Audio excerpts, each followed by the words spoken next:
Maman, alors t'as dû voir dans la poubelle des médicaments. Enfin, je veux dire des boîtes de médicaments vides. C'est des antidépresseurs. Je sais, j'aurais dû t'en parler et j'aurais dû demander une ordonnance médicale. Ben, j'ai préféré ne pas t'en parler. Je cherche pas à te déranger. Je sais qu'un travail difficile, tu pars le matin, tu rentres le soir. Et après l'école, j'ai mes devoirs et j'ai pas toujours envie de te parler de ça. Mais pour ces médicaments, tu sais, il y a aucun danger sur ma santé. Tu dois pas t'inquiéter, hein. Tu t'inquiètes pas, j'espère. Je prends ces médicaments parce que j'ai du stress. Surtout, j'ai les idées noires en ce moment. Il y a vraiment rien pour chasser les idées noires de mieux qu'un médicament.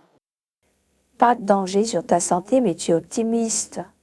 Un médicament peut pas faire de miracle. C'est pas en m'en prenant de divers laboratoires de pharmacie, dont certains ont des scandales sanitaires. Le mélange des médicaments n'est pas du tout bon pour ta santé. T'as besoin d'une ordonnance médicale, Vic. Tu peux pas prendre un médicament d'Amza sans la consultation d'un docteur. C'est vrai, j'ai trouvé des médicaments dans la poubelle et je les ai jetés. C'est des antidépresseurs, on ne peut pas. C'est pour les idées noires, c'est surtout pour les jeunes qui ont envie de se suicider. J'espère que t'as pas une idée de suicide dans la tête.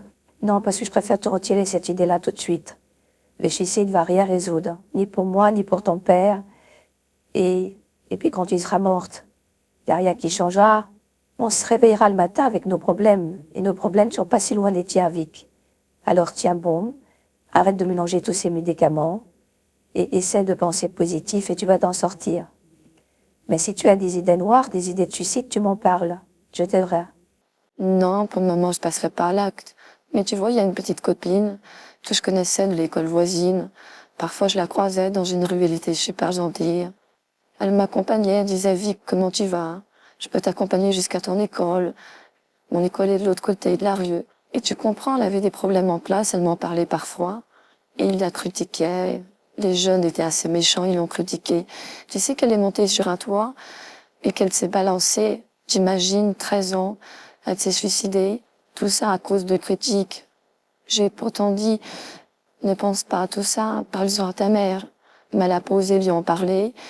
Et j'ai appris que les parents, ils ont été se plaindre à l'école et que les jeunes, ils ont fait une toute petite garde à vue de rien du tout. Et ils sont tous en liberté. Alors qu'ils sont responsables de sa mort. T'en penses quoi, toi? Tu trouves pas que c'est normal, finalement, d'en finir quand ça se passe comme ça? Mais tu te rends compte de ce que tu dis? En finir, alors que tu n'as que 15 ans et que tu commences à peine à vivre. Mais réfléchis un peu, ça n'a pas de sens. C'est vrai, j'ai lu le journal et j'ai su la tragique disparition de cette jeune fille de 12 ans. Elle s'est jetée du haut du toit de son école, mais c'est pas un exemple à prendre non plus. Et dans ton école, il n'y a pas ce genre de problème. Il y a aussi l'éducation scolaire, les professeurs, l'ambiance, les voyous, le fait aussi qu'il n'y a pas de suivi psychiatrique de certains voyous, ni médical. Il y a d'autres facteurs que les suicides de cette jeune fille. Il y a aussi une part de responsabilité de l'école. Pourquoi dans des écoles des personnes se suicident et pourquoi dans d'autres écoles personne ne le fait? Donc, tu vois, Vic, c'est aussi un problème lié à la scolarité. C'est pas uniquement un problème de critique. Alors, je te conseille, avant de faire une bêtise, de toujours m'en parler. Et tu verras ensuite que tout deviendra beaucoup plus clair pour toi. Bravo, maman, tu parles bien. Alors j'étais un peu sourire, mais j'y réfléchis. C'est pas aujourd'hui que je me suicide, mais j'attendrai demain.